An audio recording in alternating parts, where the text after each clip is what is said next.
CBI, ED मुझे छोड़कर 55 घंटे मुझसे मतलब इंटरोगेशन किया। मैं 2-3 साल बाद आपको बताऊंगा उस डिस्कशन में क्या हुआ।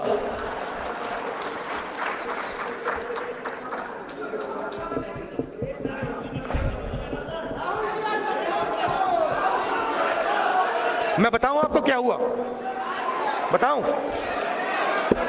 मैंने ईडी के अफसर से बोला, ईडी के अफसर मुझे इंटरोगेट कर रहे थे और मैंने उनसे बोला कि देखिए, आप सोच रहे हो कि आपने मुझे यहां बुलाया है, मगर आप गलतफहमी में हो। आपने मुझे यहां नहीं बुलाया, मैं यहां आया हूं।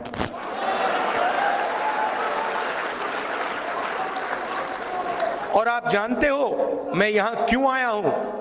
कहते हैं नहीं, मैं यहां इसलिए आया हूं क्योंकि मैं देखना चाहता हूं हिंदुस्तान के लोकतंत्र की हत्या कौन लोग कर रहे हैं।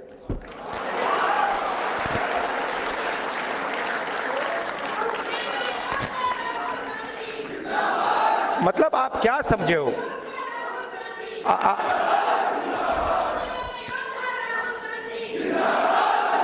मैं वहां पे इंटरोगेशन हो रहा था, वहां पे एक सेल पड़ा हुआ था, वो लॉकअप होता है, वो इंटरोगेट कर रहा है मुझे। मैं सोच रहा हूं यार, मेरे परदादा 12 साल ऐसे सेल में बैठे थे, कम से कम 10 साल तो मुझे भी जाना चाहिए। आप मुझे कोई भी सेल दे दो, कोई फर्क नहीं पड़ता। तो मेरा कहना है कि हिंदुस्तान की जनता के सामने हिंदुस्तान की रियलिटी डालनी है। और मैं बिलीव करता हूं,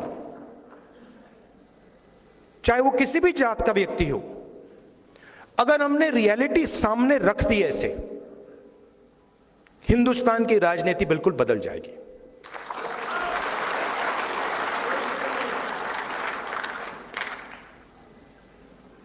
और उसको बदलना ही होगा, क्योंकि 90% को आप चुप नहीं रख सकते, 90% की शक्ति को आप कंट्रोल नहीं कर सकते, कुछ भी कर लो।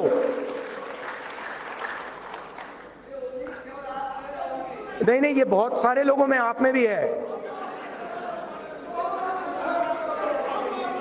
और राजनीति में ना, मेरा एक्सपीरियंस बताता हूं आपको। एक होता है जो सुबह उठता है, कहता है भैया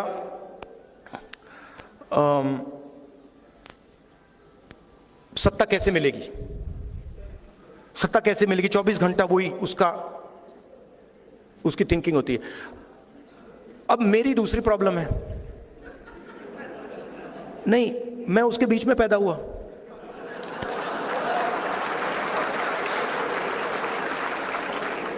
अब अजीब सी बात है, मुझे उसमें इंटरेस्ट ही नहीं है। वो मेरे लिए औजार है, वो मेरे लिए औजार है कि उसका मैं प्रयोग जनता की मदद करने के लिए कैसे करूं।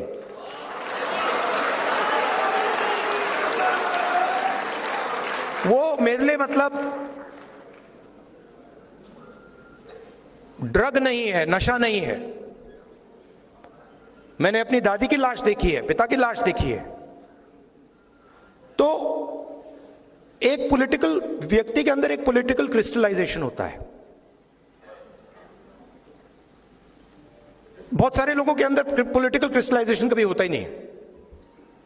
पूरी जिंदगी निकल जाती है, सुबह उठते हैं, किसी को काटते हैं, किसी को डराते हैं, किसी से लड़ते हैं, कोई सूट पहन लेता है, कोई मतलब अलग अलग वीडियो बनाते हैं, तो उनको तो छोड़ दो।